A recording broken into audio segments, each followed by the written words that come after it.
Hi there, esteemed audience, and welcome to another episode of Middle Grade Ninja. I'm your host, Rob Kent. As you know, I'm the author of Banneker Bones and the Giant Robot Bees, Banneker Bones and the Alligator People, and Banneker Bones and the Cyborg Conspiracy, all three of which are excellent, all three of which are available at fine bookstores everywhere. Two 11-year-old boys who race around on jetpacks solving mysteries and fighting monsters. It's a good time. It's a Marvel comic book, but in book form. And if you're curious about that, you can get that first book, Banneker Bones and the Giant Robot Bees, as an audiobook, a paperback, and the ebook is free to download whenever you're watching or listening to this, wherever fine ebooks are sold. So come into the Banneker's universe for free, get hooked, come see me with money for books 2 and 3. We'll have a good time. Under the super secret pen name Robert Kent, I've written some novels for older readers, such as the young adult novel All Together Now, A Zombie Story, and the Book of David, which is a 5-volume serial horror novel about an atheist who purchases a haunted house that then begins to give him religious visions involving flying saucers. It makes me laugh more and more as the world begins to feel more like a simulation. And I wondered, when I wrote the Book of David originally, I thought I've gone too far here, but more and more I think, no, probably didn't go far enough. So that's been extremely affirming. If you're curious about the Book of David by Robert Kent, you can get the first volume of that, the Book of David Chapter 1, as an ebook downloaded for free whenever you're watching or listening to this, wherever fine ebooks are sold. As always, check out middlegradeninja.com for interviews with hundreds of authors, literary agents, publishing professionals, folks you'd be interested in, guest posts by the same. Of course, the entire back catalog of the Middle Grade Ninja podcast, a schedule of what's coming up next, and you know what? Just about anything you would ever need in your day-to-day life could probably be found at middlegradeninja.com. So check that out. Enough, my God, let's get started. My guest today, Sarah, how are you this evening? Hi, Rob. I'm so good. How are you this evening? Thrilled that I got through the whole intro without stuttering. Feeling I was impressed. I was like, wow. I don't think I could do that quite so professionally. Well done. Once in a while, I wonder, am I going to get tired of telling people about the books every episode? No, I never do. I'm always thrilled to tell more about my books, and who better to do that with than a public relations expert, somebody who knows about getting out there and spreading the word about books, which is what we're going to be talking about tonight. So, Sarah, the best place to get started is, rather than me reading your bio and getting half of it wrong, while you sit there and cringe, I'll just ask you, please give esteemed audience an overview of your background. Yeah, sure. Absolutely. So my name is Sarah Miniaci, and I am the Director of Literary Strategy at Smith Publicity, which is a firm headquartered in the United States, in New Jersey. I myself am actually Canadian. I'm based in Toronto. So we're going international on the Middle Grade Ninja podcast / YouTube today, and wherever else this is going. Everywhere that fine and discerning audience members are located. That's right. Exactly. The World Wide Web, as it goes. So I have been with Smith Publicity for nearly 10 years now, which is wild because on the one hand, it feels like I've been working as a book publicist for about a week, and on the other hand, I feel like old as Methuselah, and like I've seen it all and done it all and worked with every type of author that you could possibly think of. So the truth is probably somewhere in the middle.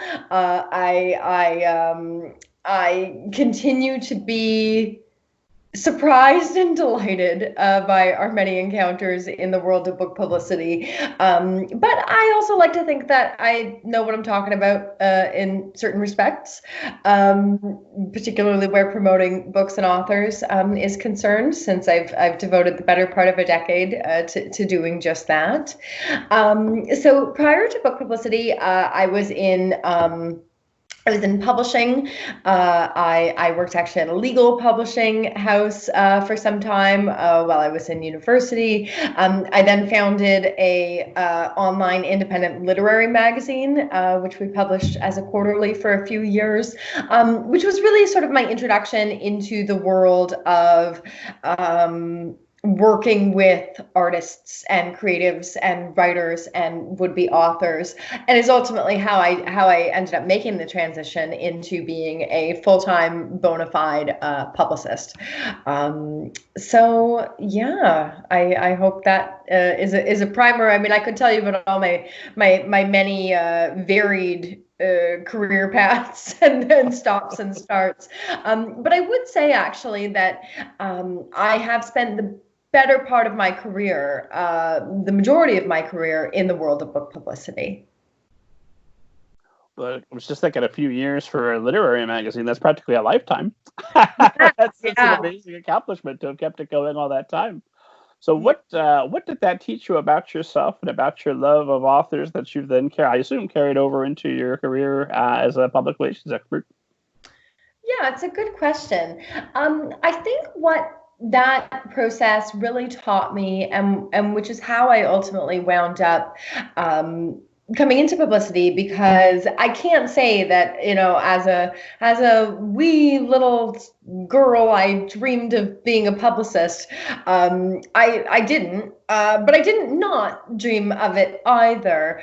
I think I just always envisioned myself working with and facilitating, coordinating artists and writers and creative people. I was always a voracious reader as a young person, and I still am. And I love music, and I love visual art and painting, and I love performing arts. And the arts were always where I was drawn. Like I'm not a science kid. At all. You could find me in English. You weren't dreaming of being an accountant as a wee little girl? No. I mean, I majored in university in like the thing that you qualifies you to like be a barista, which is philosophy and English. So I was a philosophy major, and the magazine was really born out of this feeling that my co-founder and I had, that there weren't literary magazines out there that were sort of speaking to our interests at that moment in time. And we thought, why don't we try to do it ourselves? I've always been a bit of a DIY gal. I just have that spirit. I feel like if it's not out there, I should maybe try to do it myself. I feel like, Rob, you have that spirit. I mean, with your books and your podcast and everything you're doing, you're a doer. So I think we probably have that in common. So, all of that's a roundabout way of saying that ultimately publicity just sort of seemed to be a thing that fit, that I could do, that I sort of have a preternatural sense for. While I wanted to be involved in the arts, in the literary community especially, I've never personally had like a burning drive or desire to be the artist. I always knew that my role would be behind the scenes, and that's sort of where I like it and where I'm more comfortable, and where I think I'm better at it too. I don't think I'm even capable of doing what my authors do, really. And so, just out of curiosity, when did you realize that about yourself, that you didn't want your name on the book, you wanted to be the person that had multiple authors that you're representing and bringing their dreams to them? Yeah, I think the magazine was where that really started to sort of surface for me. Prior to that, I feel like I'd maybe been trying on some different hats in the creative realm, but none of them really seemed like they fit. I loved music, but I didn't want to be a musician. I loved literature, but I didn't really want to be a writer.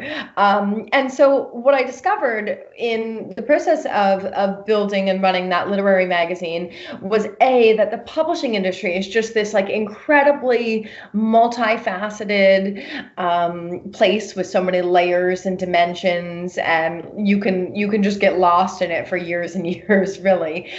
So that really intrigued me and fascinated me. And then the other part of it I discovered I liked was the sort of bird's eye view of having all of these contributors, all of these writers, photographers, artists who I got to manage and sort of pick up a little bit of their magic and a little bit of their energy and get into what they were doing and help them get the word out about it. Because something that I discovered at that time is that people who are really creative aren't always the best at telling the world about what they're doing. They find that process sort of daunting, or just don't even know how to describe their own work. It takes that sort of third party to say, this is what you're doing, this is how to market it.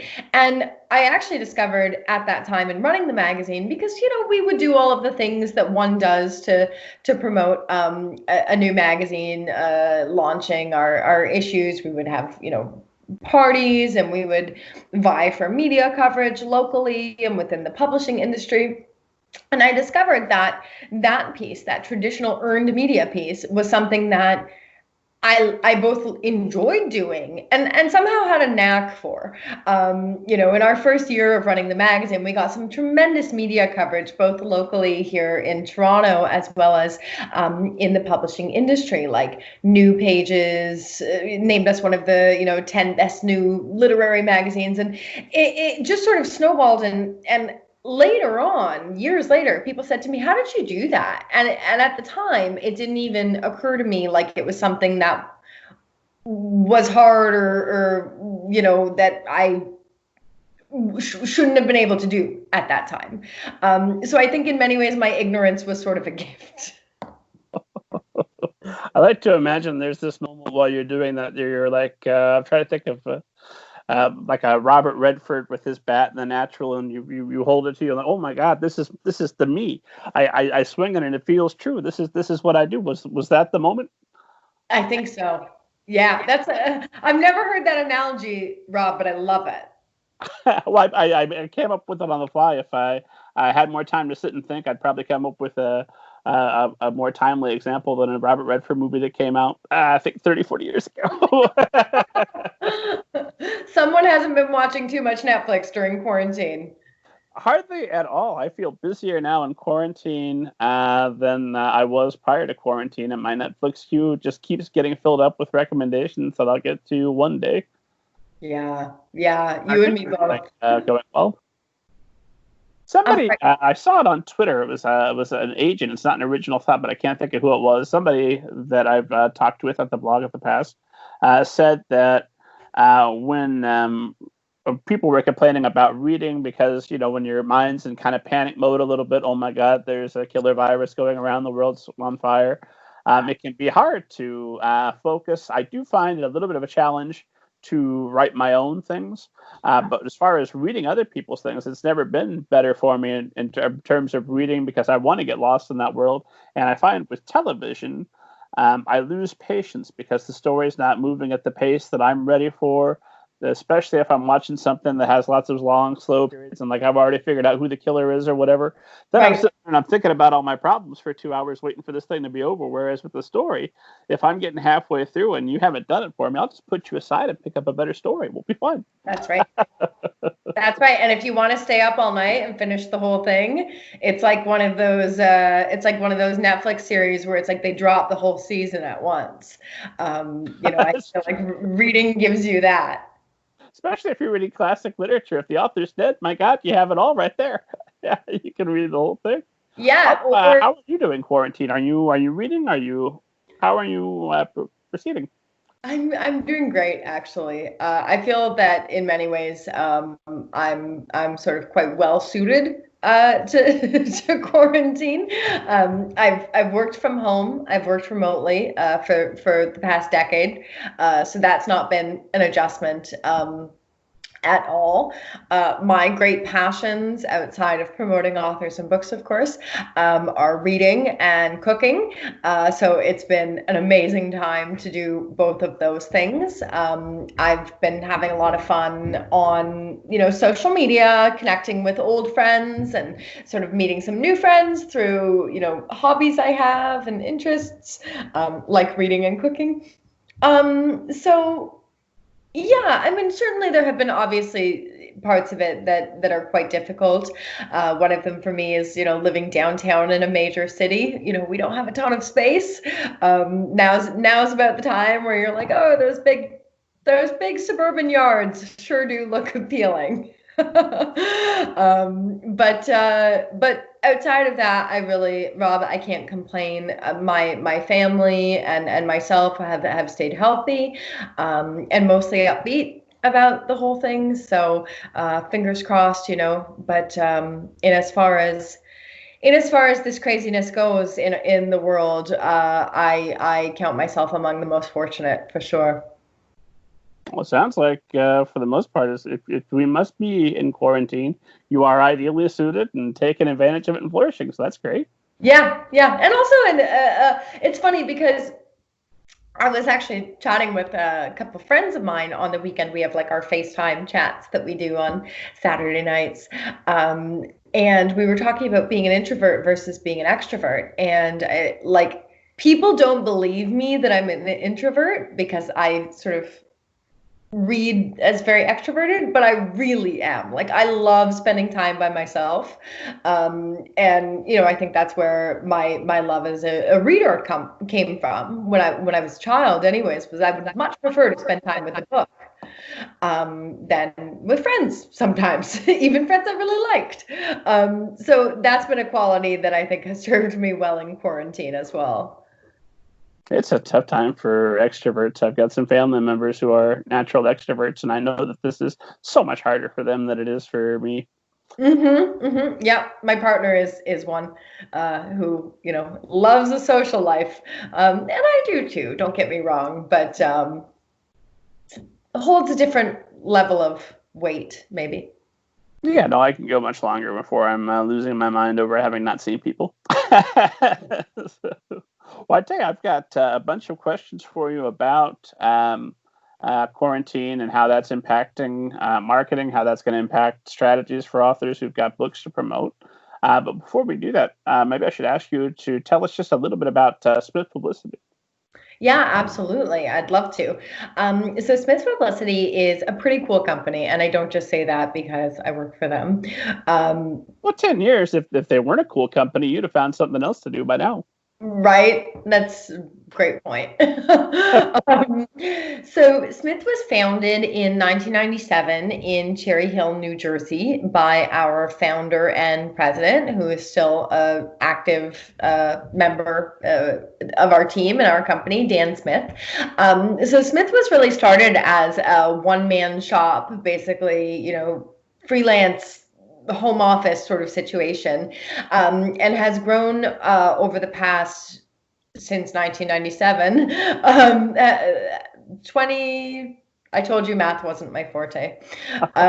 You don't see me jumping in to help. Oh, numbers, you say. Exactly.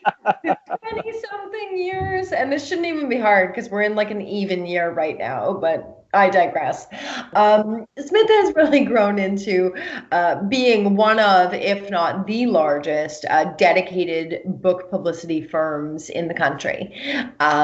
So Smith has grown. I think we have about 20 something publicists, all of whom come to our team with various backgrounds and personal histories and hobbies and interests and knacks.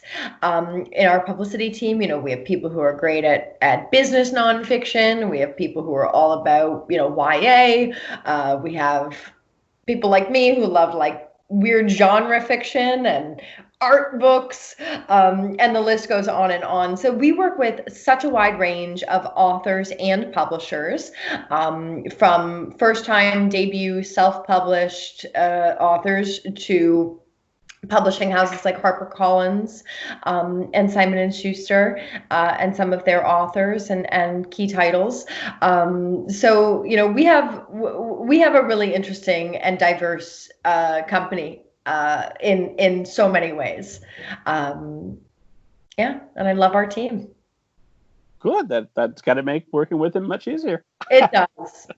Yeah, because for all of the many wonderful things I will say about publicity today, it is not a stress-free job. So there does tend to be this misconception about publicists in particular that, it's this TV version of being a publicist where it's like we're always on our cell phones and going to cool parties and it's like that is 3%. Not even 3%. That is like 1% of the job. The other 99% is just hard work. So it is really important to have a supportive and fun and capable team, which I really am grateful for. Well, I'm hoping that by this time next year, maybe you can get that 1% up to 5%. Oh yeah, yeah. Well, exactly. Now it's like 0%. Well, that's true. If you had been a jet setter on a cell phone all day, wandering around parties nonstop, well, this would really curb your lifestyle. It would. Although I will say, us publishing nerds, our big events to look forward to are always like Book Expo in May and the ALA Midwinter and the London Book Fair, and all of those were canceled this year. That's like our 3-day period to party and have fun. That's typically you usually attend all of those events every year? Yeah, we do. Yeah, Book Expo in particular tends to be a pretty large presence for Smith. I haven't been to London personally, but as a company, I have been to London, but not the London Book Fair. But I have been to the Frankfurt Book Fair, and I have been to ALA. So yeah, our company is pretty active on the trade show circuit. It's a great way to connect with our existing clients as well as meet possible new ones and generally just network in the industry as well as support our authors. Last year at Book Expo in New York, I think I had 6 or 7 authors who were doing major autographing area events there. So that was the glamorous part of the job that everyone sees on Instagram. So you get to go around snapping selfies and saying, "These are my authors." Yes, exactly. Please clear room for the author. Oh, that's funny. I tell you, maybe the best way to get started then is to talk about how the job worked prior to quarantine, and then we'll talk about how we're amending it to quarantine. So prior to quarantine, back in the before times, if an author has a great book, it comes to you and says, "Help me promote this book." How do we get started? What's the first one? How should an author reach out to you, and where does the conversation start? Yeah, that's a great question. And to preface this, I do want to say that in some ways with certain projects, lots has changed since the before times. Not for every project, though, because as the media landscape has been shifting digitally anyways, podcasts and blogs and online influencers and Bookstagram and YouTube all becoming much more significant players in the publicity space. In some ways, this crisis could not have come at a better time where people are more equipped for it, because nowadays we do have all of these digital opportunities to promote, which we were already taking advantage of. But I'll go back and answer the actual question. I like that we have a fluffy visitor. Mabel the cat is making her once an episode appearance for those of you watching on YouTube. Hello, Mabel. All right, bye-bye, Mabel. Cats. So it's actually a pretty big question, Rob, and I almost need to break it into parts because there's so many. Make it as straightforward and specific, or as small and specific as you need to get the best answer. That's great. Okay.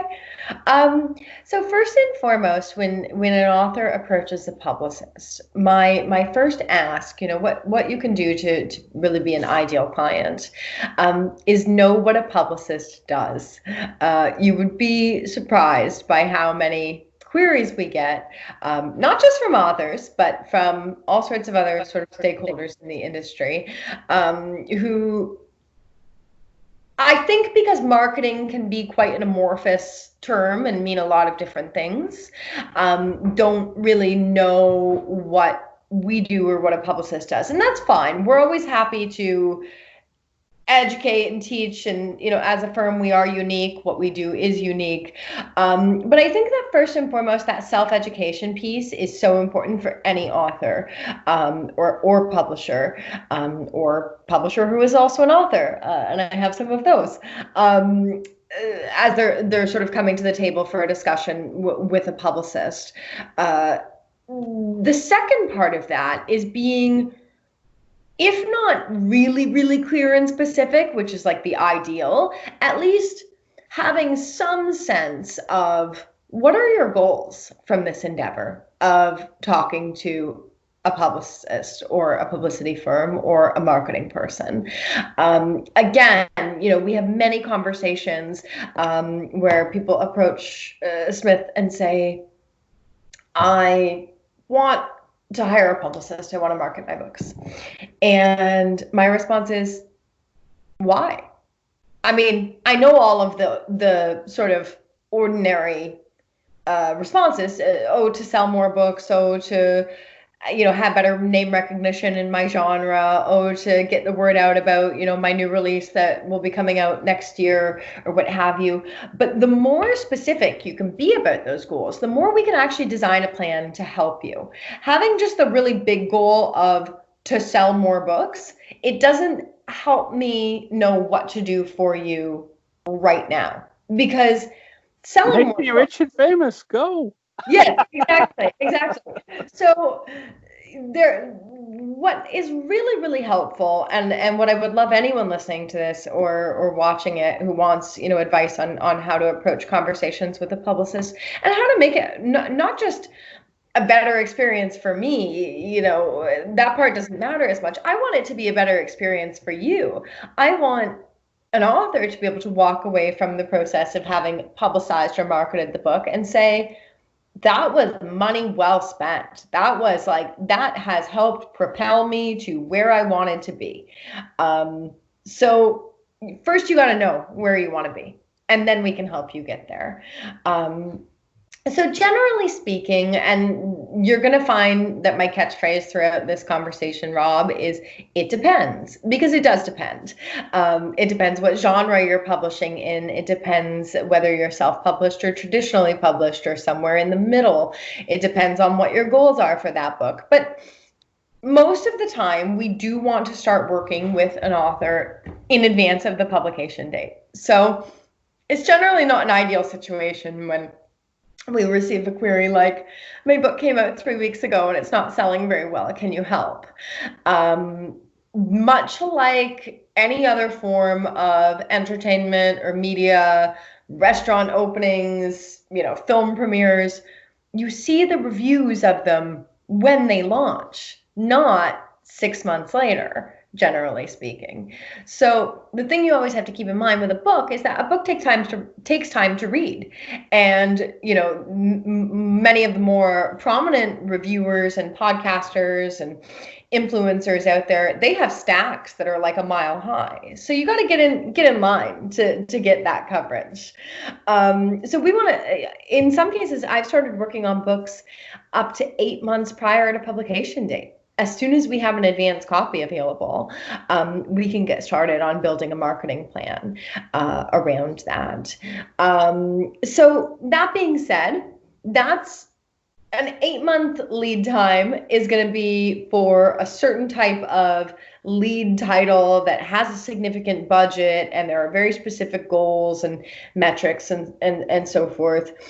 For, let's say, you're self-publishing your 8th science fiction novel, and your goals for it are very specific. You want to make sure that it gets into the hands of sort of some of the key authors and influencers in your genre space, and you want to focus on some podcasts in that sci-fi space, and you want to do some limited traditional media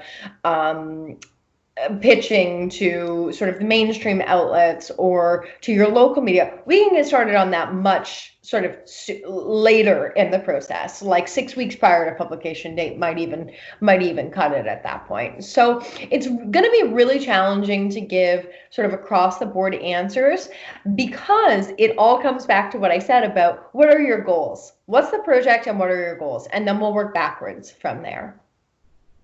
I want the one special secret that will always work for every author to make us immediately successful, and then we can call it a show.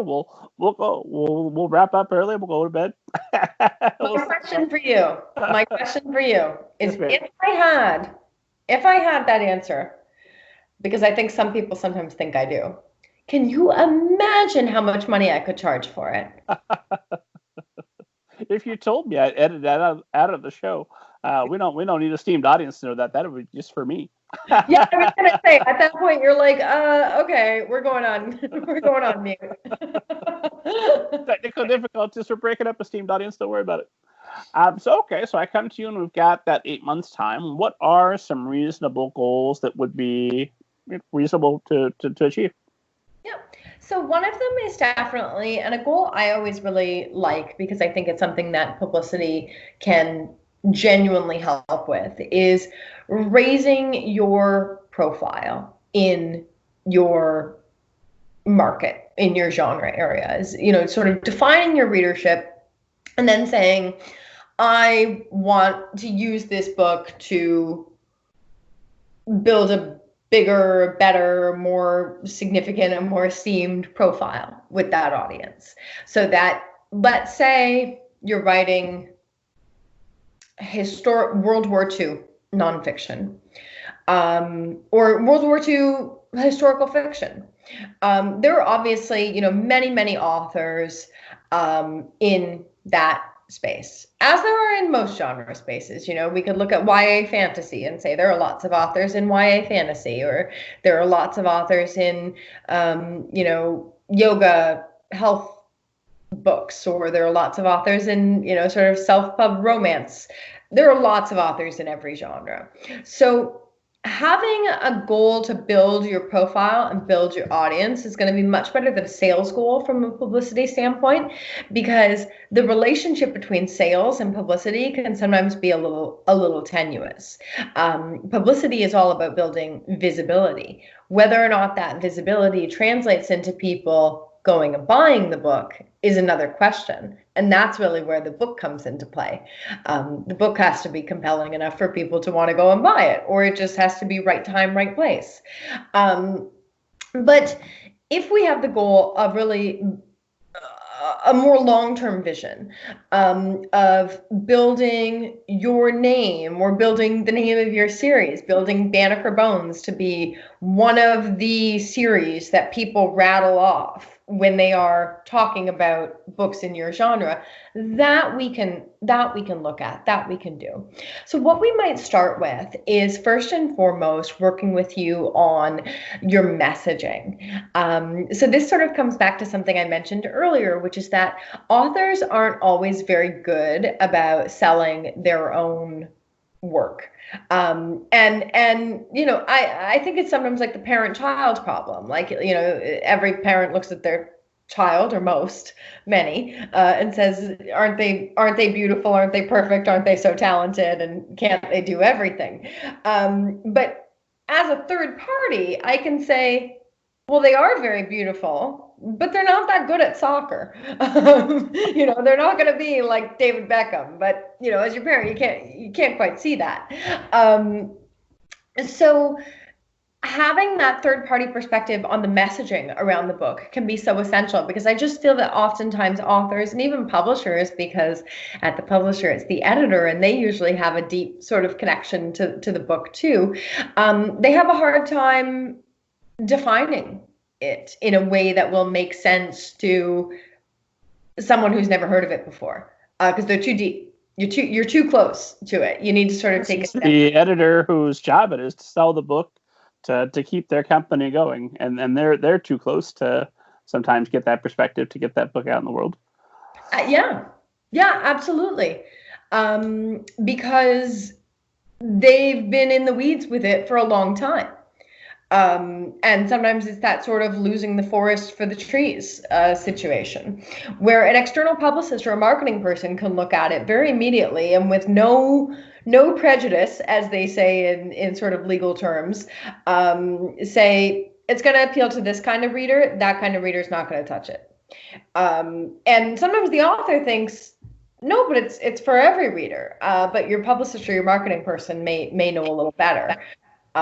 Because it's our job to be analyzing the market and working with reviewers and working with media and keeping a finger really close on the pulse of what those trends and tastes are. So one of our first rules would really be to help you refine your messaging so that it's resonating with the people who are your key demographic. So we've got to define your demographic too. And that's oftentimes something that we'll work on together.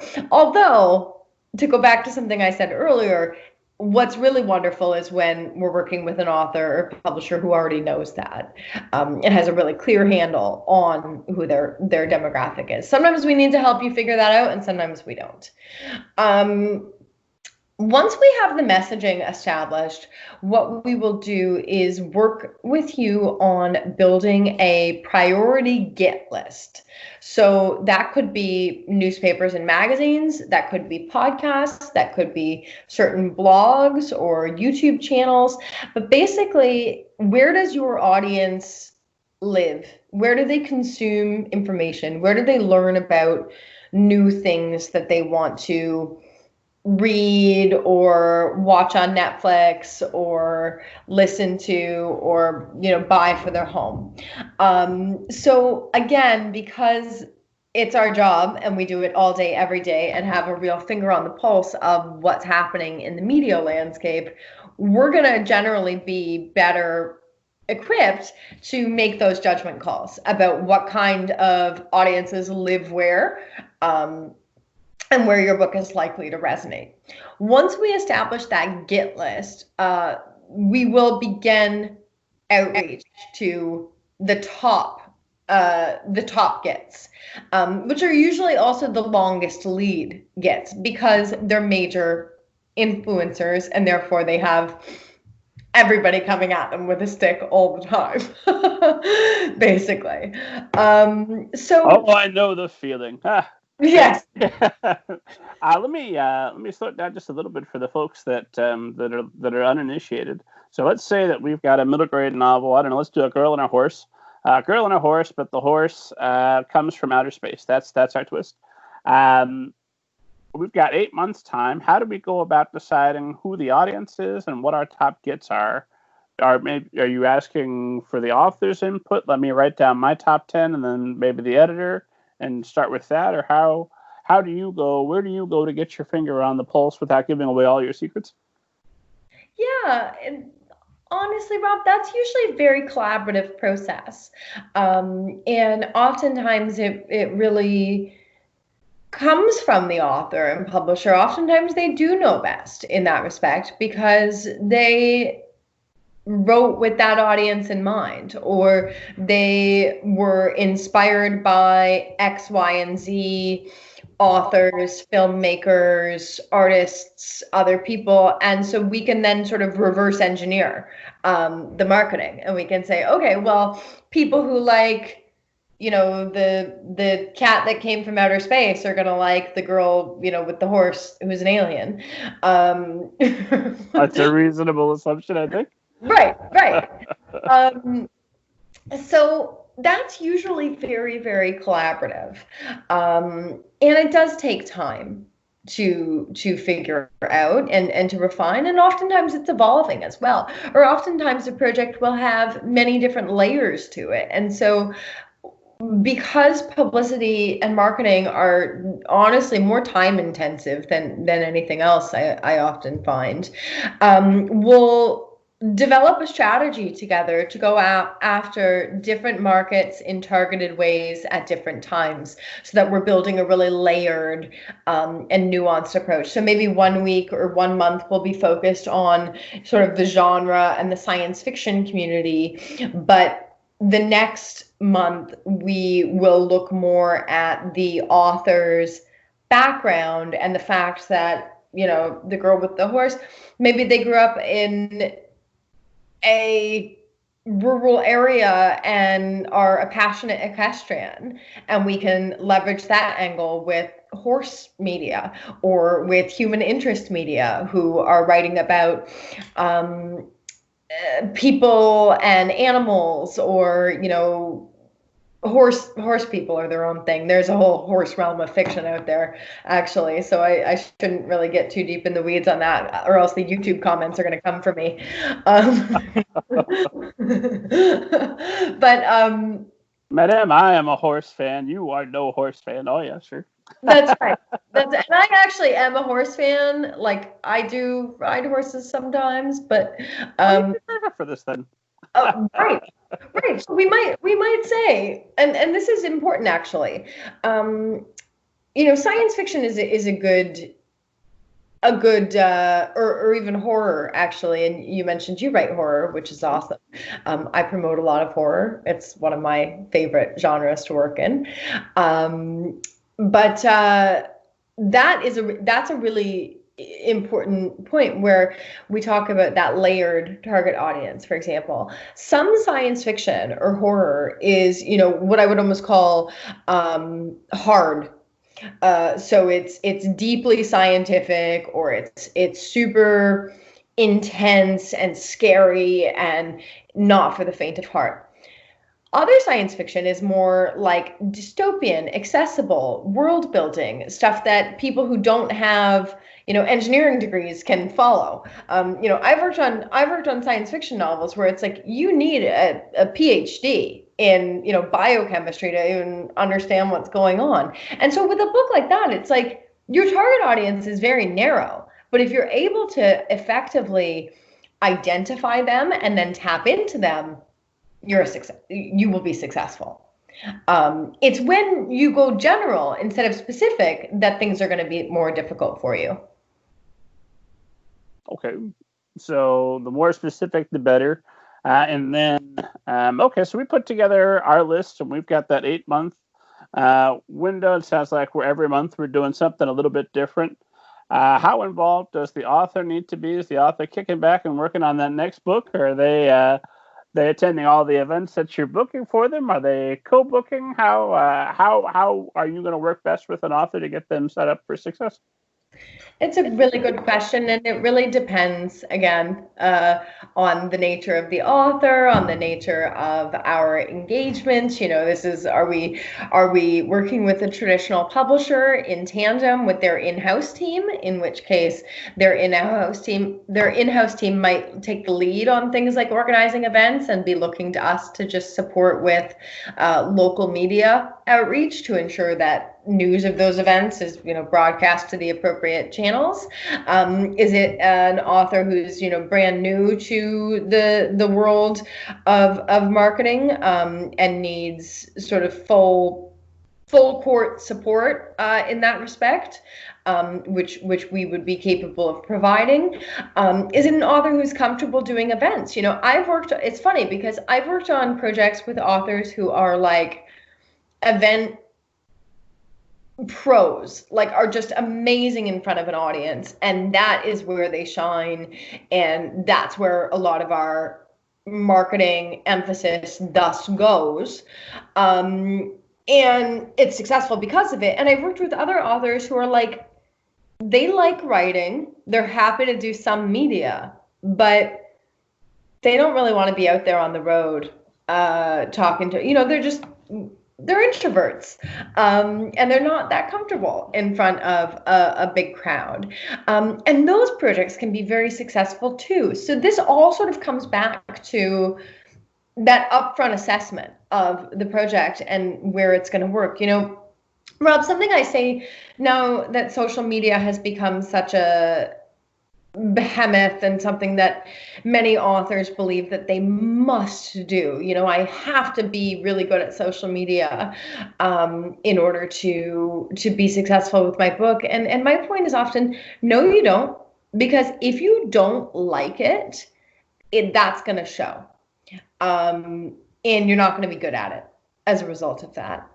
And nobody likes sort of attending an event where an author is joyless, or following someone on Instagram when it's like clear that they're just sort of going through the motions and posting really boring content, and just clearly disengaged. What we have to do, and I think what we really work with our clients to do, is find your sweet spots. Find those things that like make you feel joyful and like you're tapping into the audience that you wrote the books for. I mean, I would think that you as an author, you're like imagining a kid when you're writing Banneker Bones, who's gonna follow along with these adventures and be excited to read them. You know who that is, I'm sure, in your mind. Do you?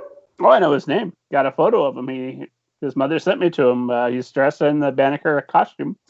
Wow. So I know exactly what I was going to expect. Sure.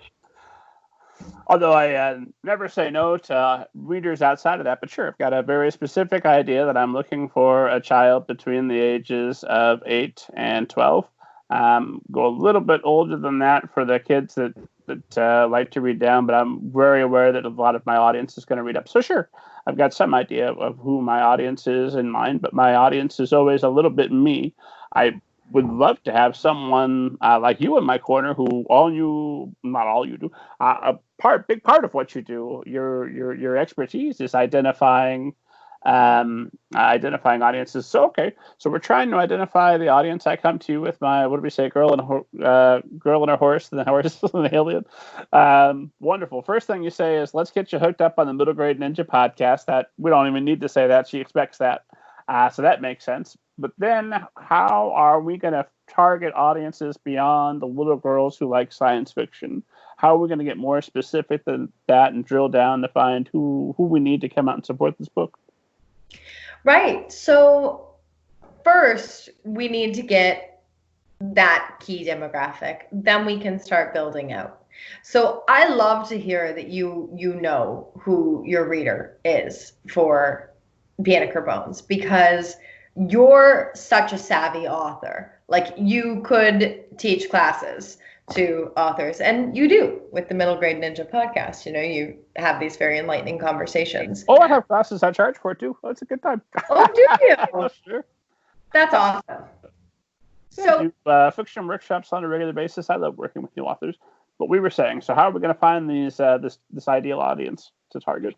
Right. So first and foremost, we have to define, who's that sort of like, I almost think about it like concentric circles, right? Like, who's the middle, like the fire at the center of this target demo.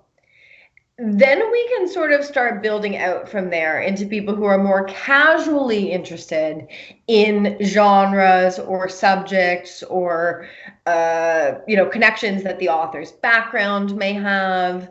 And then, of course, when it comes to that sort of like outer circle of major mainstream pop culture, like we're talking, the Hunger Games and, Twilight and, whatever the kids are reading these days. I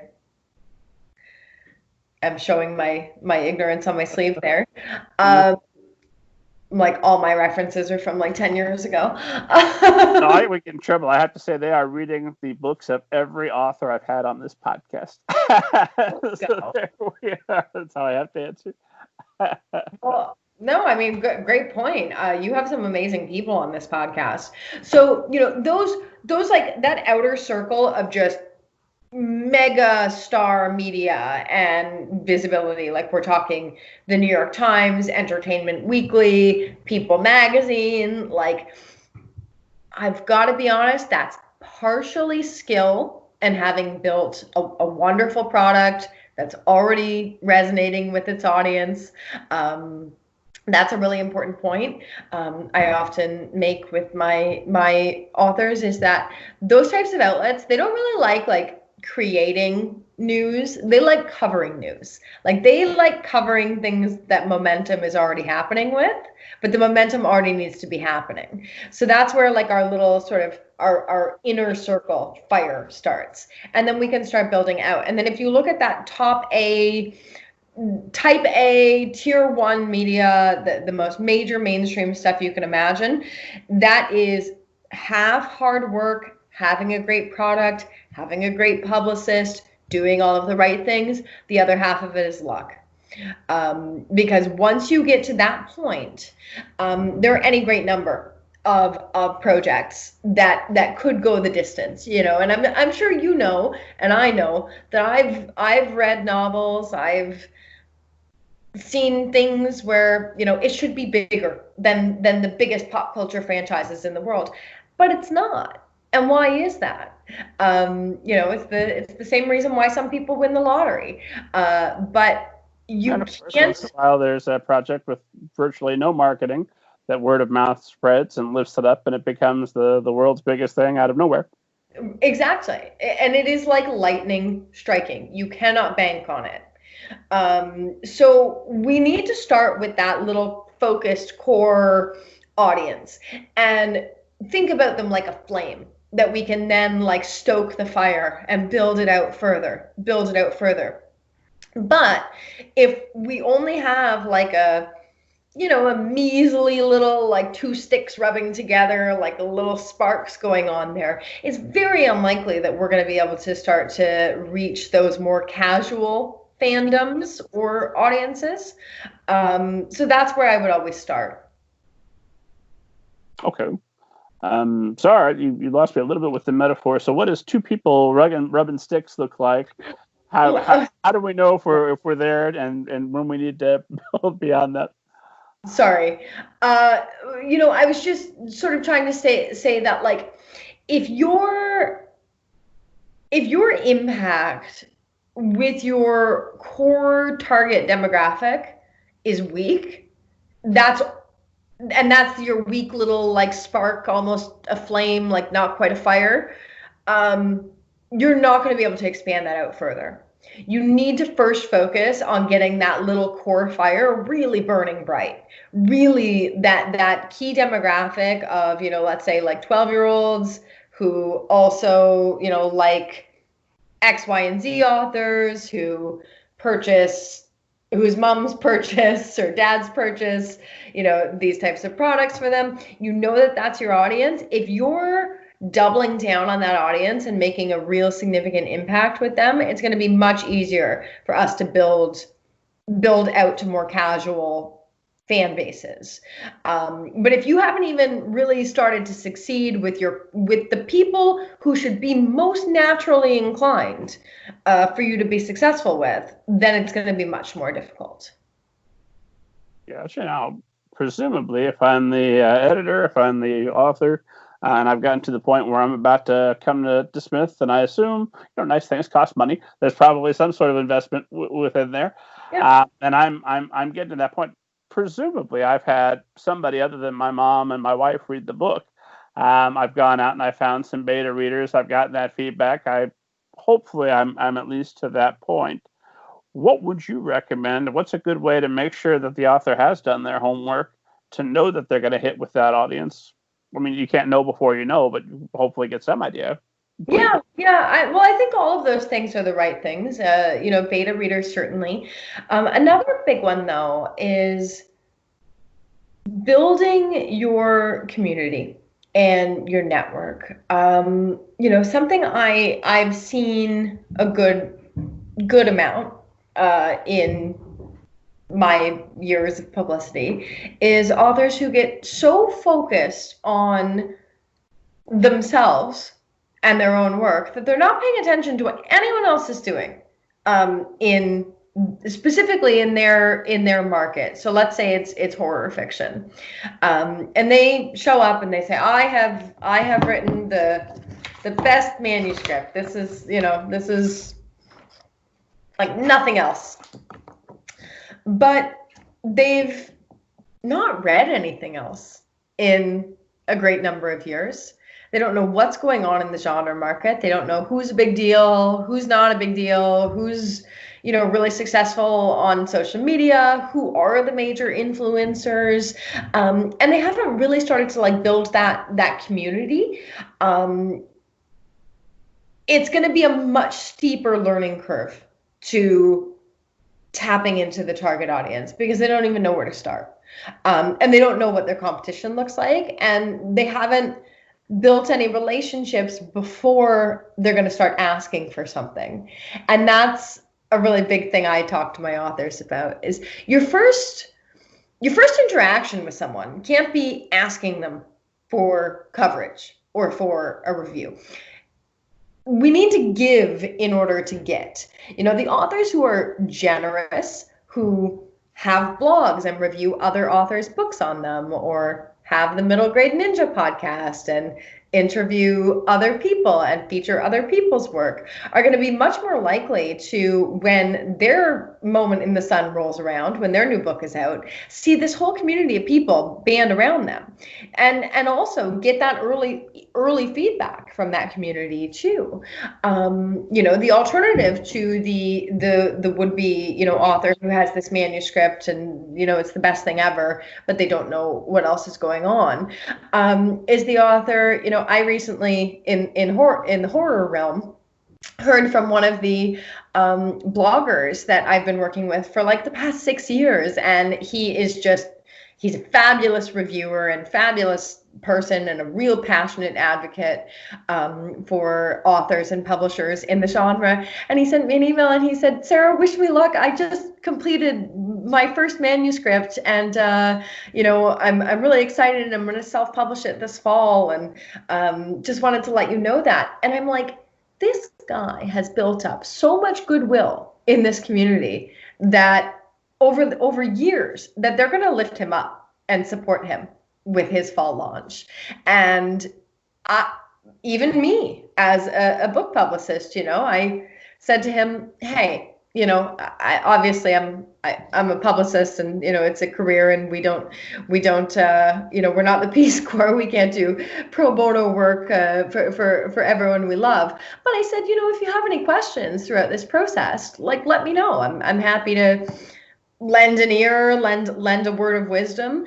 And so I know that that's a long answer to your question, but I hope that sort of helps give some insight into why showing up with that manuscript, sort of not knowing heads from tails, is a bad place to be.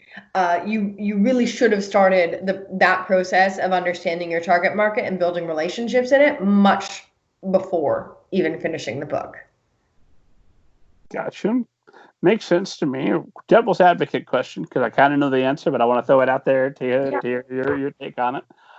Is why can't I publish the world's best book, make sure that's up and looking great, and then over the however many next years I'm going to be going out and about shouting about the other books I'm going to write, start talking, look at this wonderful book. There's not that many people here this week, next week, but a year from now, 2 years from now, one day my readers will come. Why is that not a good way to proceed? Because I'm assuming it's not, but I want to know why it's not. Well, that really is going to depend on what your goals are. And I was recently talking to a writer, a journalist, about this, and something we sort of stumbled on in our conversation was that not every author wants to, I don't want to say wants to be successful, because obviously everybody wants to be successful in some capacity. But I have encountered that unicorn of authors who is just like, I just write because I like it, and I just want to release my books, and whoever comes across them does, and I hope they enjoy them. But if I have 10 readers or 10,000 readers, it sort of makes no difference to me. I do this because it's something I love. And I'm like, okay, like more power to you. Like, that's awesome. I think if you have something that you're that passionate about and that's sort of your attitude towards it, then sure. And maybe by the chances of the fates, something great will happen, but probably not, because discoverability is a huge issue in books right now. There are more books being released right now and over the past several years than ever before.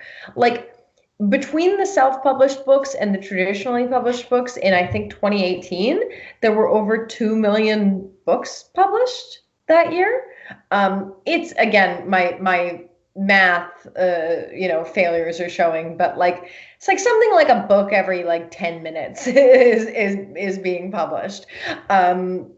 And that, spans the gamut from your major New York Times bestsellers, who are a very, very small piece of that pie, to lots of self-published ebook only projects, to stuff in the middle. So if you're just going to let your product like languish on Amazon or online retailers, nobody is ever going to find you back there.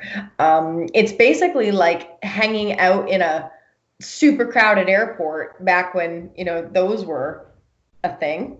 I don't know if we'll ever see a super crowded airport again. But it's like hanging out at a super crowded airport in like a dark, corridor, like just sort of sitting with your head down and like hoping that someone comes and like taps you on the shoulder and says, hey, your flight's boarding.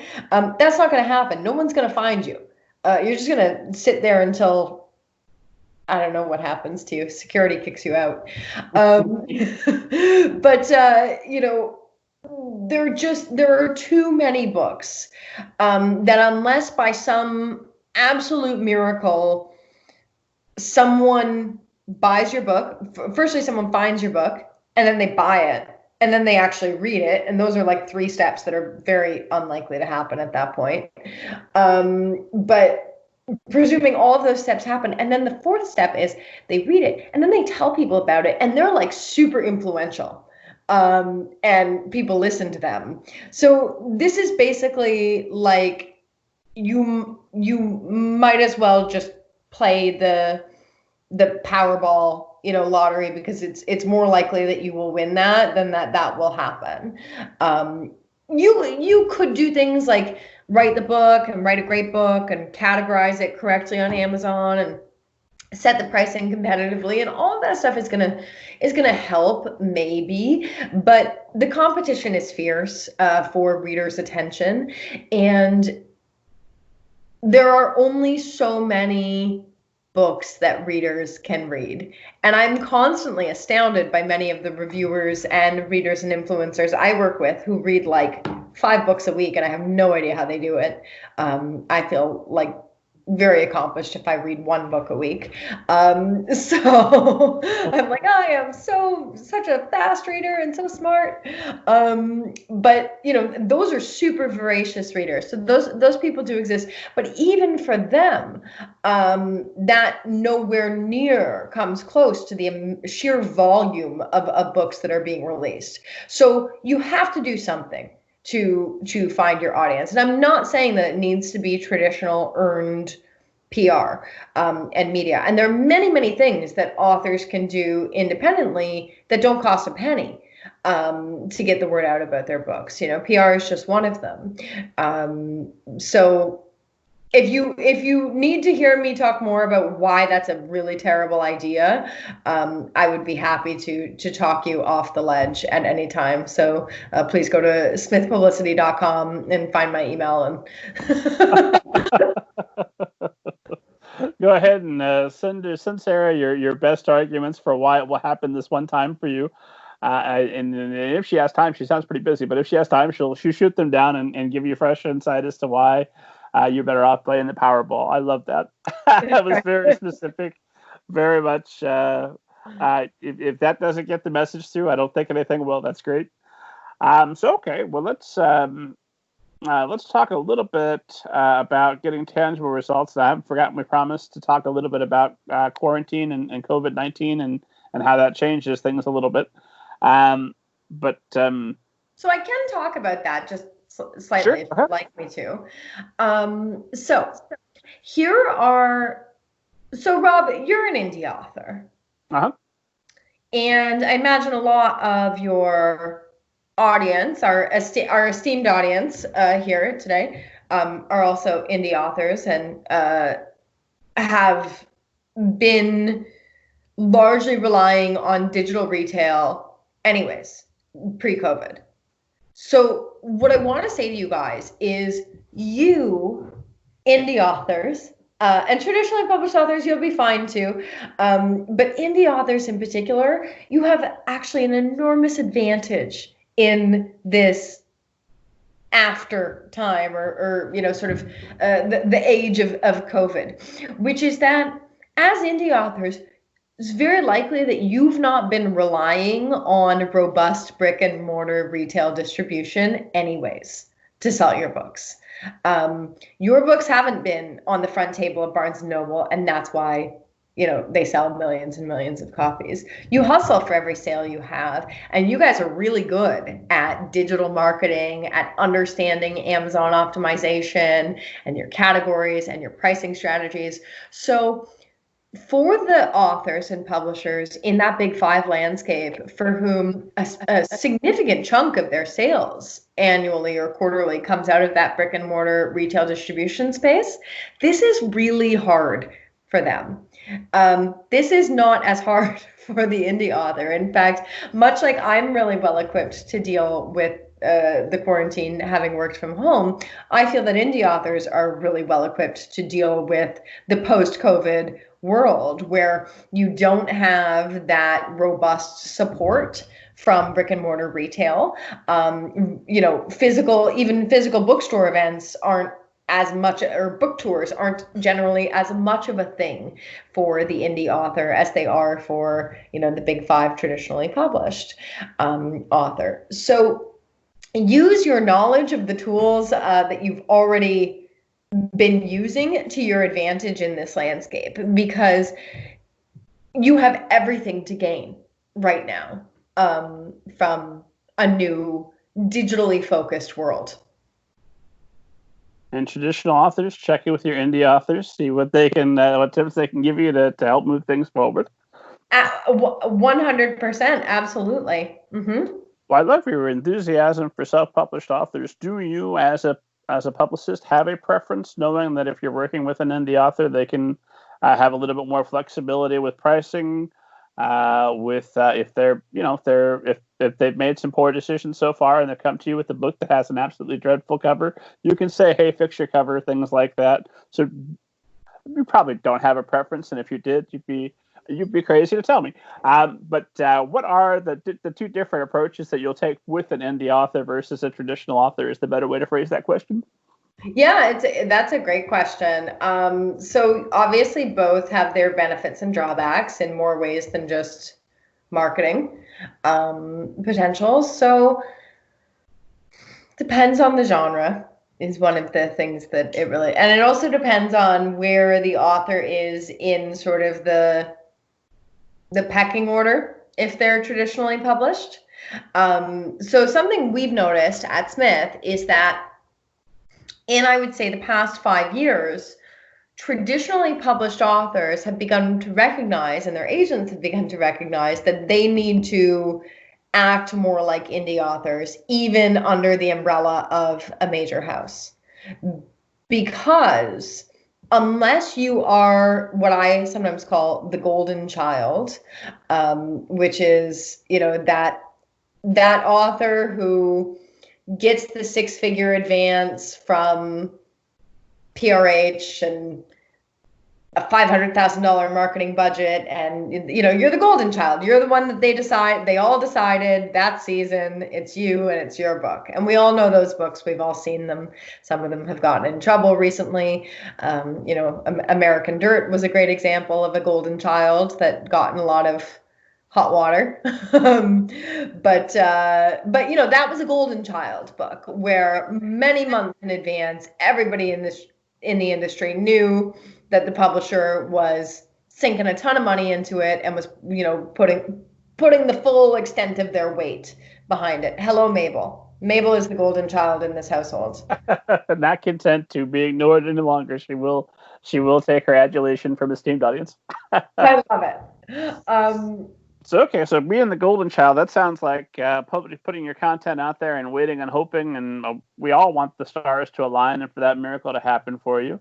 But it might not. So assuming that the audience that's listening today is not going to be that golden child, what should they be doing?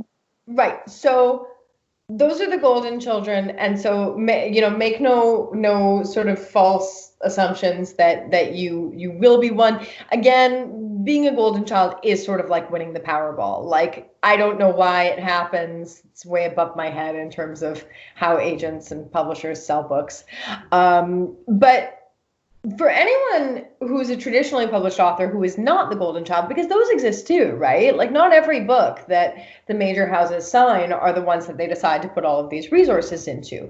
You need to be industrious and entrepreneurial and sort of treat your book like an indie published author would. Obviously, you're going to have some limitations, like you're not going to be able to set your pricing, independently. You're going to have to be more collaborative on the editing and the cover design. But where marketing and publicity are concerned, there's no reason you can't do pretty much all the same things that an indie author could do, in terms of building your platform, being active in your genre community, being active with your local media and local booksellers.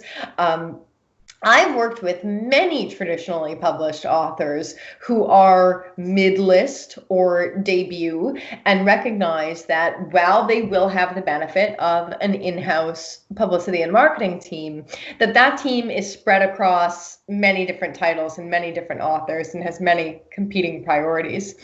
And therefore, if they truly want their book to be successful, they're going to need to take a lot of that into their own hands.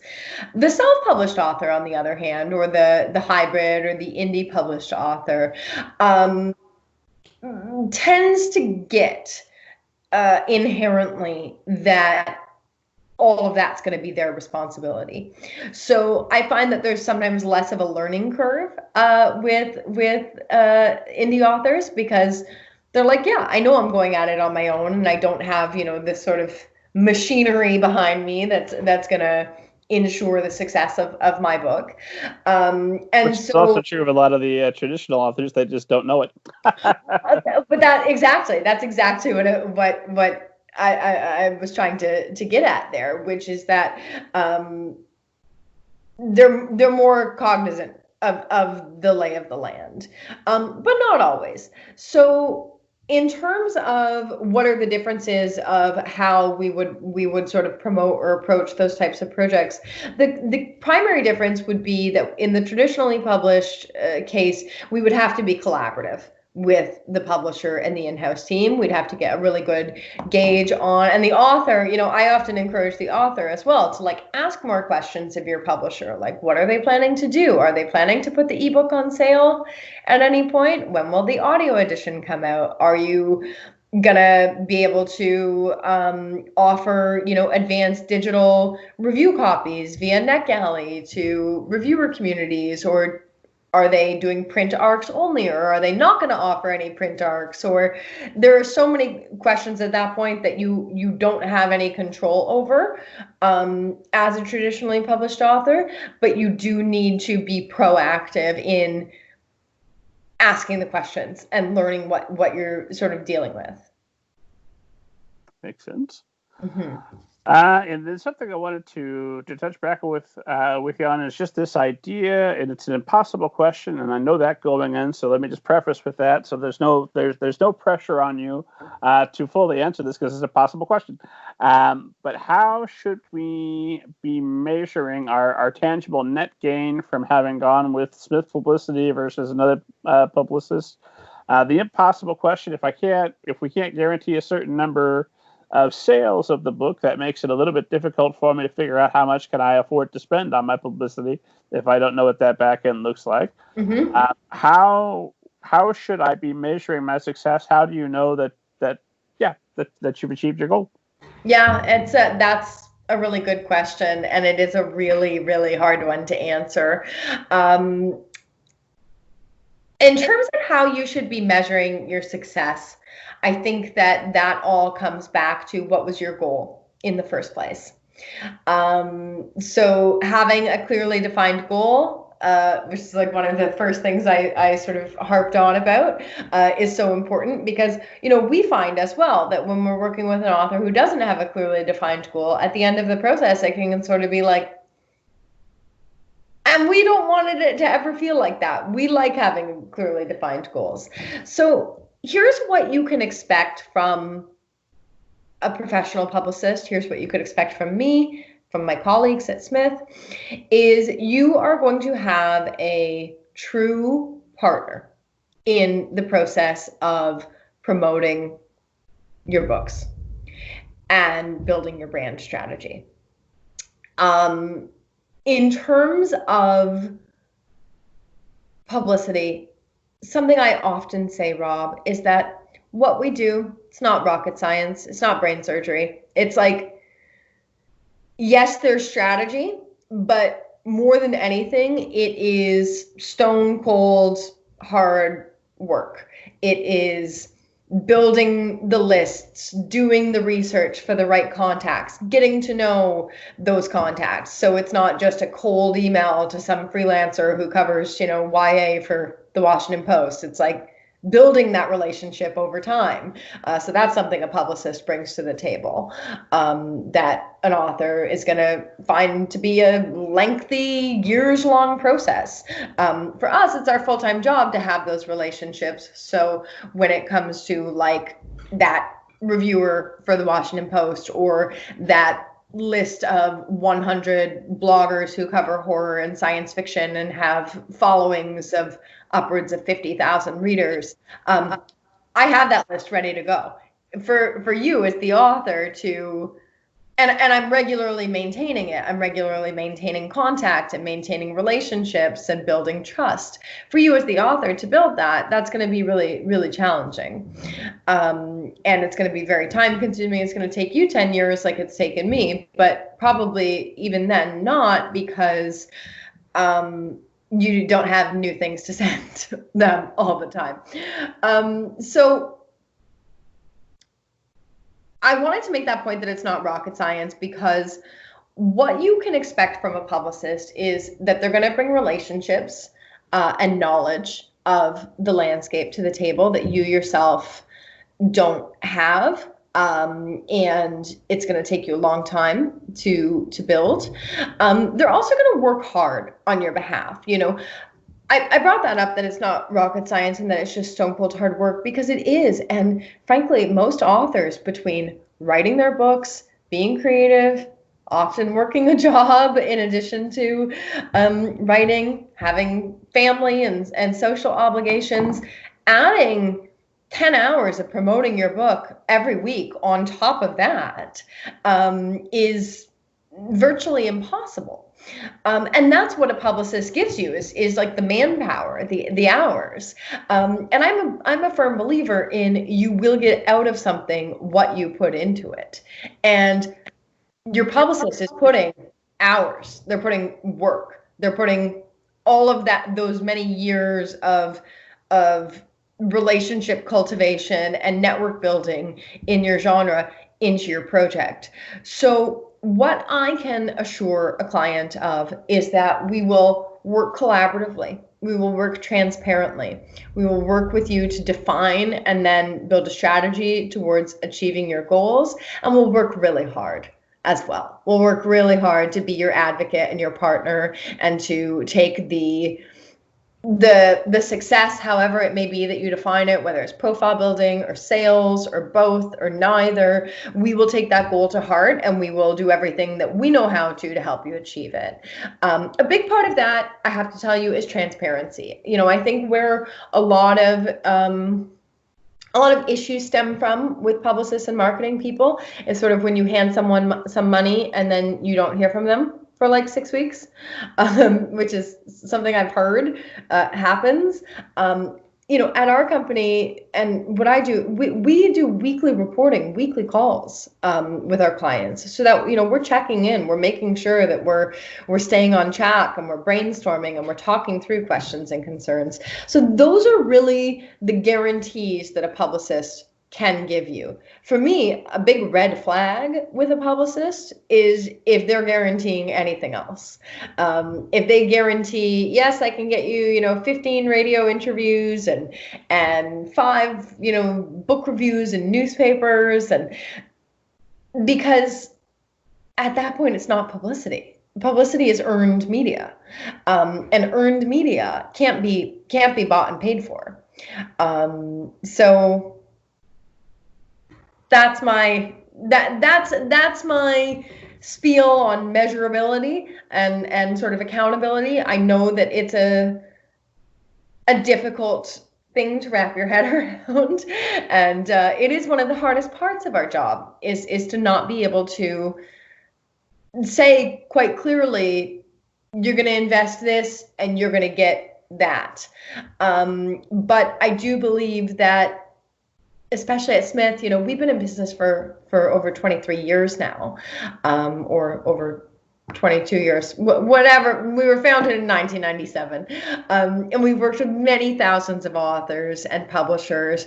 And I like to think that sort of level of longevity in publicity, which is often quite a fly-by-night industry, wouldn't be possible if we were leaving a lot of dissatisfied, disgruntled clients who didn't feel like they got what they paid for. Over 23 years, they'd have taken you down by now. Exactly. Yep. I think anyone who's been listening to this conversation, certainly it's been impressed upon me that you know more about publicity and have forgotten more about publicity than I've ever known, or could help to learn in the 8 months before launch or whatever I'd need.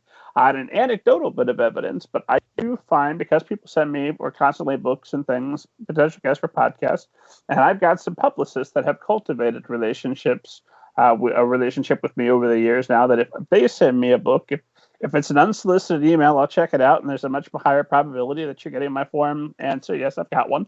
Sorry, not for me. Versus, oh, it's my friend the publicist. This isn't that interesting, but I know she wouldn't send me something if she didn't think there was something here. I'm at least going to read the full thing before I say no. That's right. Yeah, that's a thank you for saying that, Rob, because that's actually such a good point and such a big part of what we do. Is there are some media contacts with whom it took me 3 years to just even get past their spam filter. That's persistence. Yeah, absolutely. And that's where hiring a publicist who has experience is really gonna serve you well. And then once that's happened, it's about building that trust, which is why we publicists are protective above all else of our contacts.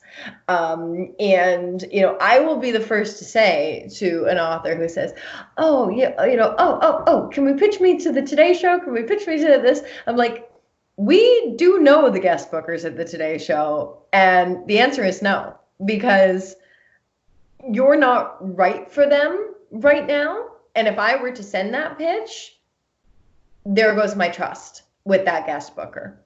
I don't send bad pitches to people who I know won't be receptive to them. Now, that's not to say that the Today Show doesn't decline many of the pitches I send them, because certainly they do, but they also accept some of them.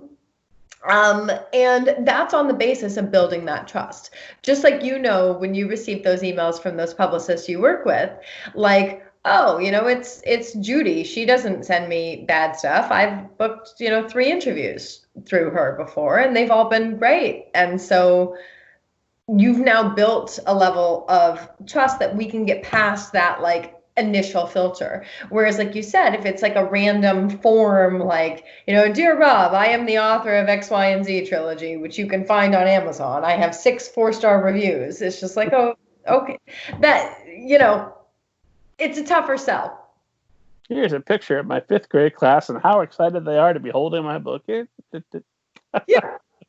for them. And it's like, that's great. But, and that again actually comes back to what we were talking about the messaging, and that authors are not always the best at, like, knowing how to present themselves. And it's the same as, the author with the sort of misguided expectation that, oh, well, my neighbor says that I would be perfect for the Today Show. And it's like, okay, that's lovely that you have a supportive community, but you're not there yet, or not with this pitch, or what have you. So I really think that something to look for in a publicist, if anyone who's watching or listening to this is sort of curious as to like what some of the flags are. Sorry? I said absolutely. Yeah. Okay. I was just gonna say, I think one of the flags is how seriously does your publicist take their contacts? Are they sort of haphazard and casual about them, or are they, quite protective? And to me, that tells you the quality of the publicist you're dealing with. And I don't mean protective in respect to not being transparent, because, we're very transparent with our clients about who we're talking to and, the names of the producers, the shows that we're working with, or the names of the reviewers.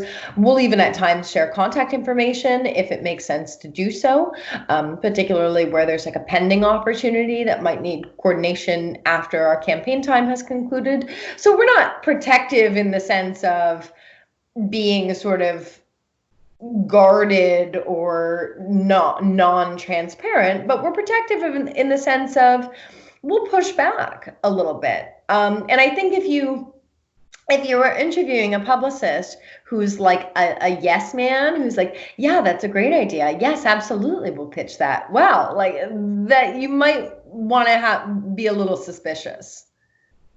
Gotcha.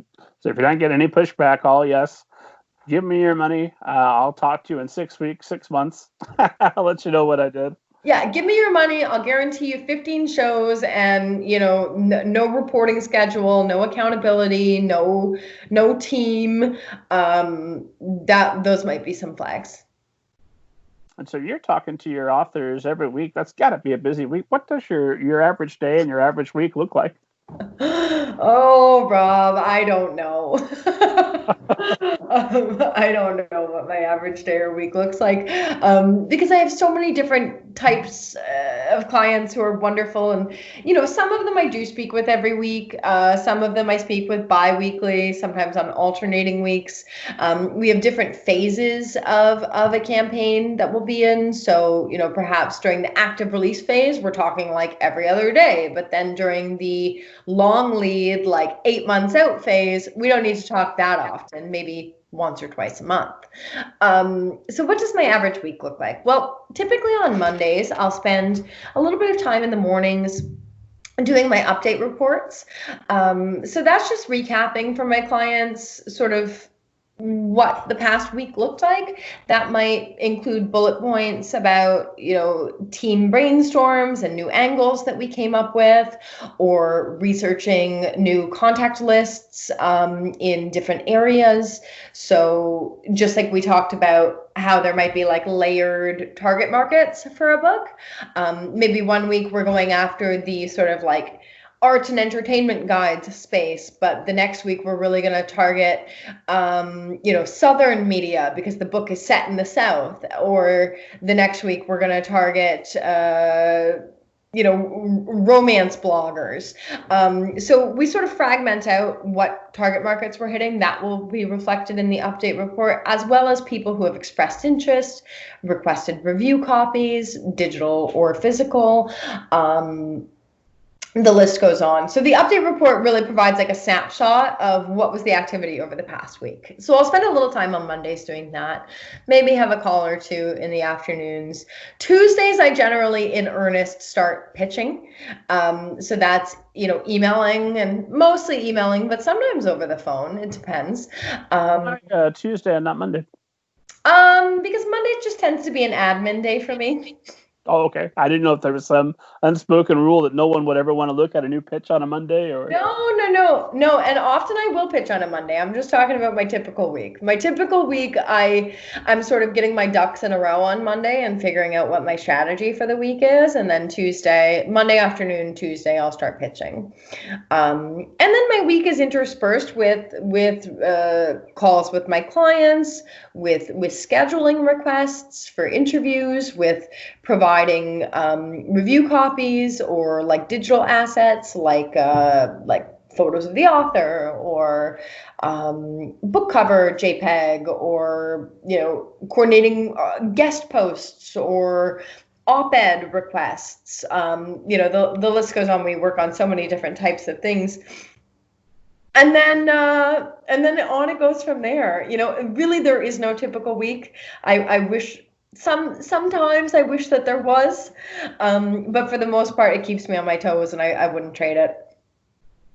Something I think that people don't necessarily appreciate is that any coordinated appearance, for just the most basically any podcast episode, certainly involves a minimum of at least about 3, usually closer to 10 emails, somewhere in the middle. And each one of those takes a little bit of time to sit down and write. And that's, just people getting in touch with me and getting the information back and forth that they need. So I can't imagine if you're doing that. How many authors are you on average representing at a given time and who have active projects? Yeah, that's a great question. It really depends. As a company, we sort of have averages. Like, I think our publicists sort of average between 2 to 5 at maximum clients at a time, authors that they're working on at any given time. But that depends on the publicist, and it depends on the nature of those projects as well. So sort of the level of intensity involved, obviously our fees range depending on how much we're devoting. So some projects are sort of weighted differently than others. I might only be working on 2 projects, but they're both super high profile, high maintenance, high energy, high attention projects. Or I might be working on 5, which are more sort of basic, standard package type campaigns where we have very clearly defined roles and to-dos. So the different types of projects for different types of authors, or different styles of campaigns. Another consideration and one of the great things about Smith and my team and our executive team is our founder, Dan Smith, is male. We are a very female oriented company. Virtually all of our publicists, with the exception of one, who is our vice president, Mike, are female. And we have a lot of working moms, and we have a lot of diversity on our team in terms of capacity. And we have long been a company that we have a head office in New Jersey, but even our staff who works at our head office, work from home a couple days a week. Now we all work from home all the time with COVID. So, some of us like working more accounts than others, or work more accounts at different stages in our life. So, a colleague who's going on mat leave soon is going to be on a slightly reduced campaign load than me, who is hanging out up here in Toronto with my cat. And I love to keep busy, so. And I assume the ideal situation is you build a relationship with an author. You're not going to represent them for one book. You're going to represent them over a career, right?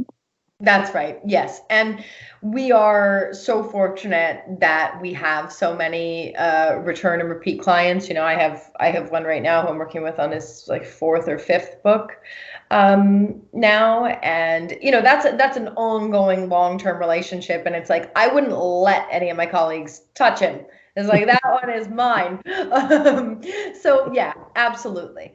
Absolutely, which can sort of change things a little bit in the account load department, right? Because when we have a returning client who we love, and we become very close with our authors and our clients. I've made some wonderful friends over the years. Some of my best friends are people who I've represented at some point or another. And that can get tricky, because then it's like, oh, I already have, 4 accounts right now, but then, oh, Robert has a new book coming out. Okay, I got to jump on that one. So, well, it's always a balancing act for sure. And something I saw that you're involved in is, I want to make sure I get this right. It's was it Diaspora Dialogues? Diaspora Dialogues, yep. Diaspora Dialogues. What is that? So Diaspora Dialogues is a nonprofit organization that is based up here in Canada, where I am, of course. And I recently joined the board. I was lucky to be invited to join the board after I gave a talk at one of their, they do like semi-annual workshops for writers and also for the sort of literary community at large. So they're a really tremendous organization that supports writers at all stages of their career and across the diaspora, as the name might suggest. So, a real emphasis on diversity and representation from the community. And I want to clarify that, that's every kind of diversity in terms of demographics. It's socioeconomic, racial, gender identity, age is one that people don't often think of, but I think it's a big one, and it's something we're very cognizant of at Diaspora Dialogues. So really supporting writers and storytelling at all stages of a career, not just the 30 under 30 or this sort of group of people is currently coming under a lot of attention. Like it's an organization that has developed programming, workshops, programs to support writers in their craft through all stages. So, for example, one of the more sort of notable programs is a mentorship program that's offered, which sees sometimes not young, new. I would say more like new writers work with an established author or even journalist in their field to develop and sell their manuscript, short story, play, what have you. So it's a really amazing organization, which I'm very fortunate to be involved with. Sarah Miniaci, have you ever seen a flying saucer, and do you believe in them? I have not seen a flying saucer. I have seen a ghost. Well, that's just as well. Even better. Continue. Yeah, I have seen a ghost when I was little, and I stand by the fact that the house I grew up in was haunted. Not a malicious ghost. She was very nice, but she did weird things regularly. So that's a fun fact. Who loves flying saucers is Dan Smith, our company president and founder. Little known fact about Dan Smith, but he's a UFO guy for sure. Yeah, I believe it, but I do believe in them. Well, it sounds like it would be essential for working with Smith Publicity. Yeah, actually, it's funny you say that, because I'm now surprised, knowing what I know, that it wasn't on the intake sort of questionnaire or in the interview process. And this ghost that you saw as a child, what kind of weird things did it do? She would so firstly, I feel that I did see her, and it was a female. She would knock over the vacuum cleaner in the middle of the night, or change the color of the chalk on my little chalkboard, where I'd go to sleep and it would be blue, and I'd wake up and it would be yellow. It's weird stuff like that. Cool. Yeah, I know. It's one of my favorite things about the show is that oddball question. You never know what you're going to get. All kinds of great stuff. Yeah, now I feel like I need to listen to other episodes and see what other people said, because I'm like, wow, I sound really, really out there, maybe. Oh, not at all. If you esteemed audience goes back and listens to my conversation with Francesca Zappia, a wonderful young adult author, she recorded that from a haunted house and was describing some of the things that had happened to her in the room she was sitting in. Fantastic conversation. So You never know with this show. You get all kinds of interesting things. I do. I want to be respectful of your time, and I appreciate you being so generous with this evening, because I feel like we've got ourselves a little master course that folks can listen to and be extremely well informed about publicity afterward, if not quite to expert level, on their way. But I always want to end while we're still having fun. So I've got about 2 more questions for you, and then we'll think about calling it a night. Does that sound reasonable? That sounds great, Rob. Yeah, thank you for having me tonight. This is fun. My next question is a big one, and obviously I always point out the date when we talk about COVID-19. It is June 15th that we're recording this, and this will go live in July.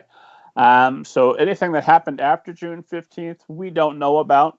So that's why we're not commenting on it. The aliens landed on the 20th. We had no idea. June 15th, it hadn't happened yet. How do you foresee this impacting publishing and, more important, publicity going forward for authors? What are your predictions, knowing that nobody knows everything that's going to happen?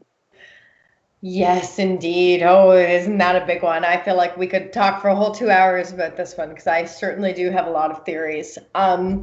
Prediction number 1, books are currently being made culturally, socially, entertainment-wise relevant again in a way that I feel that they sort of haven't necessarily been in the age of social media and Netflix and all of these alternative forms of entertainment. Both anecdotally and statistically, I think more people are reading than ever. Reading has sort of regained its footing as like a pastime and something that's sort of a simple pleasure that can be done in isolation and solitarily. And I think people are really rediscovering some of the joys of solitary enjoyments like reading. So I'm very optimistic about the future of books and literacy and reading post-pandemic. I hope that it's something that stays with us, and I suspect that it will be. We go through these waves culturally, and I really am feeling like on a number of levels, the sort of wave of the short attention span is coming to an end, and people are more interested in like long form storytelling and entertainment, where books are perfect. I see increased emphasis on ebooks and audiobooks, which we're already seeing. But I think as COVID-19 does what it's going to do, and we're going to see what happens in the coming months, that brick and mortar retail and that even like shipping are becoming less essential in a way that we sort of previously maybe perceived them to be, where prior to this it was like, oh well, if I can't get it shipped with Prime in 24 hours, then I don't even want it. People are sort of adjusting to things taking a little longer, but with publishing we have this enormous benefit and other angle, which is the fact that we have instant delivery digital formats of work available. So I do see a surge in that area.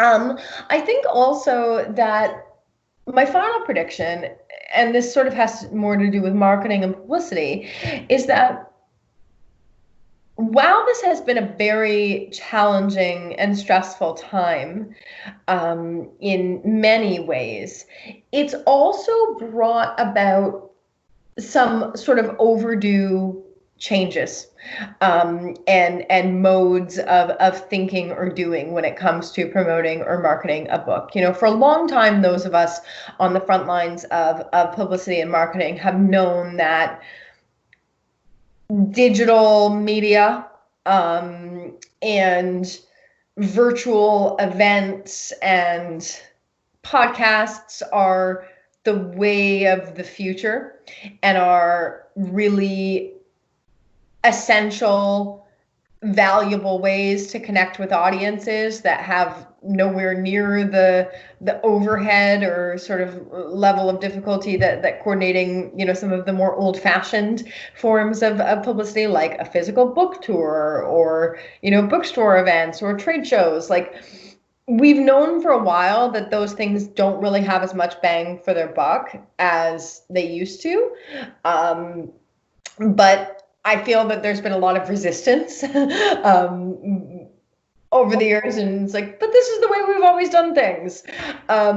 This has thrown that on its head, and it's forced every publisher in the world, every author, to get creative and to try new things just out of sheer desperation, where previously, they didn't want to do Facebook Live events, for example. Now everyone's doing a Zoom, everyone's doing a crowdcast, everyone's doing a Facebook Live.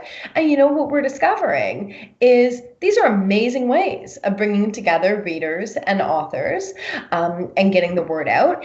And they have eliminated physical borders and boundaries. Now it doesn't matter if the author lives in Nebraska, but, most of their readers are in Portland.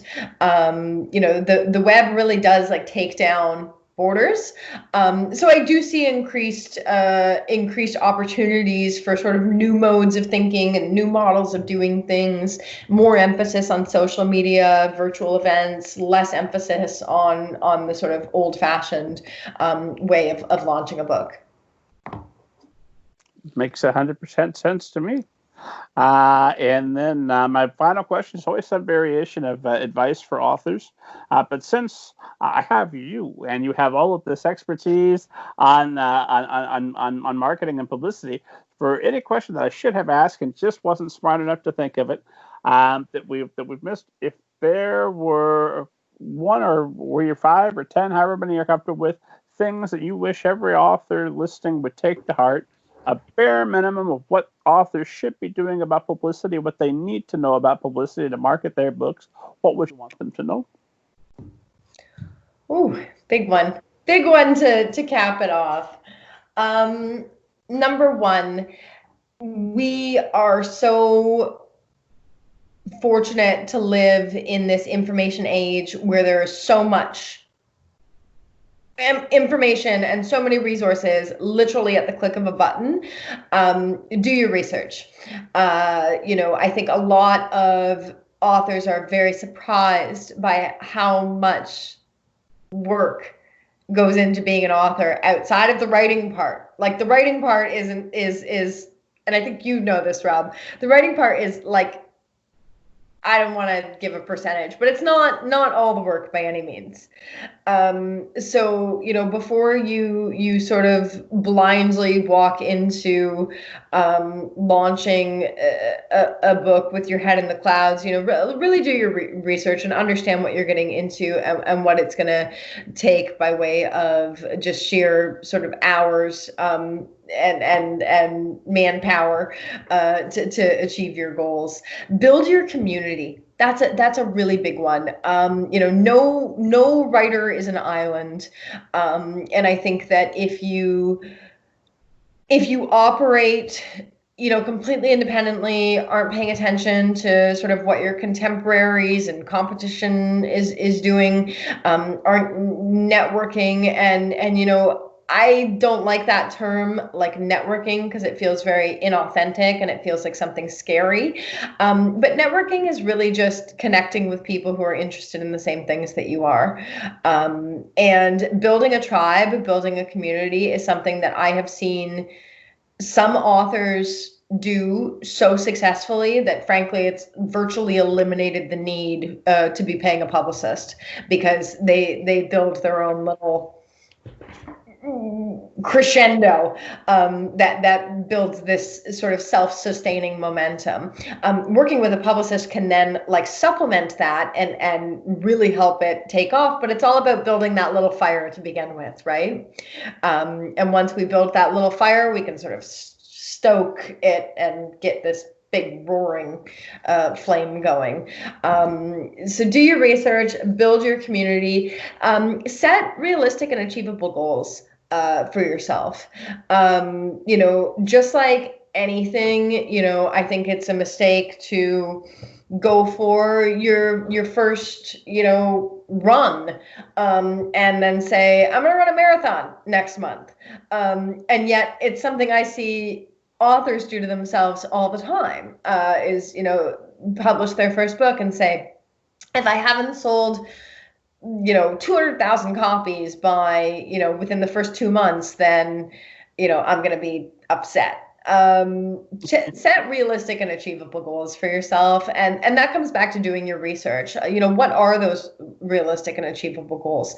Like, I can't recommend enough that you subscribe to industry news and newsletters, and keep a finger on the pulse of what's going on. Like, there are great resources out there, from Publishers Weekly to Shelf Awareness, Publishers Marketplace, where you can see what the average author is making, what sorts of publicity strategies or, marketing things other authors are doing, and then learn from that.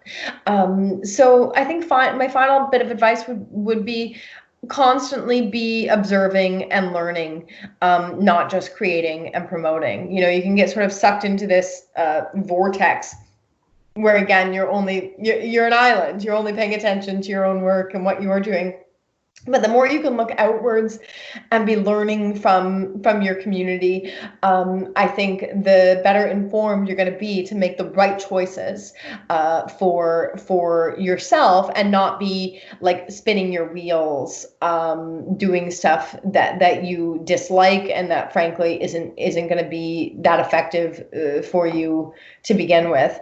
And so actually, that was a lie. My final tip is, don't do anything that feels inauthentic or incongruous with who you are and why you decided to do this in the first place. I think that protecting your joy and your passion for creating above all else is absolutely essential. Don't let anyone talk you into doing stuff that you hate, in the mission to become the author you want to be. If it makes you feel icky, it's the wrong thing for you to be doing. There are 1,001 different ways to market a book, and I believe that they're all on the Smith Publicity website. And surely some of them are going to work for you, but some of them aren't, and that's okay. You don't have to be good at everything. You don't have to be, the wittiest, funniest person on Twitter, and also, write the most thrilling books. Think outside the box, be creative, learn from others, but ultimately be true to yourself, because really this is such a special and joyful thing you're doing as a writer and creator, and I never want to see that get sort of sucked out of someone in the necessary evils of marketing and promoting a book. Sarah, where can esteemed audience find you online? Can contact with you, reach out to you, all that good stuff? Yeah, absolutely. Well, I would love to hear from you guys. And if you are still listening to my rants and raves, thank you for sticking with us. And go buy Rob's books. He's awesome. I really look forward to reading some of them. In terms of where you can find me, if you want to get in touch, you can find me at smithpublicity.com. We have a contact page or an about page, and you will find my shiny little headshot and email address there. I am also on Twitter, where my name is just my name, which is Sarah Miniaci. Miniaci does not have an H, despite the pronunciation. It's Miniaci. And LinkedIn as well would be a good place to connect. I am also on Instagram, but I mostly cook and make pasta there. So if you're a little bit of a foodie like me, then you can go find me there. Otherwise, Twitter would be the place I talk about books. And as always, esteemed audience, find me at middlegradeninja.com. Head over there, read all those great interviews, get the full back catalog of the show, download your free copy of Banneker Bones and the Giant Robot Bees. Read this week. Find yourself a book It's just for fun, not to review, just to bring you pleasure in this cold and frightening world. Find a nice book to keep you warm. God willing, I'm alive, esteemed audience. I'll see you next week.